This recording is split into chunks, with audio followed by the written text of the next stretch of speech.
Weather Service in Nashville has issued a tornado warning for southeastern Lewis County in Middle Tennessee, northeastern Lawrence County in Middle Tennessee, southeastern Maury County in Middle Tennessee, northwestern Giles County in Middle Tennessee, until 7 p.m. Central Daylight Time.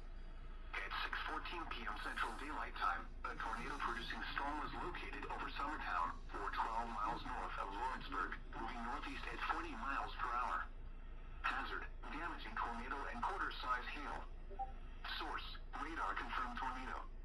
Impact, flying debris will be dangerous to those caught without shelter. Mobile homes will be damaged or destroyed.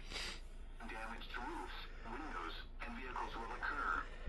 Tree damage is likely. This tornadic storm will be near Summertown and Mount Pleasant around 6:20 p.m. Central Daylight Time. Columbia around 6:35 p.m. Central Daylight Time. Other locations impacted by this tornadic thunderstorm include Cullioga and Henryville. This includes Interstate 65 between mile markers 35 and 41. To repeat, a tornado is on the ground. Take cover now. Move to a basement or an interior room on the lowest floor of a sturdy building. Avoid windows. If you are outdoors, in a mobile home, or in a vehicle, move to the closest substantial shelter and protect yourself from flying debris.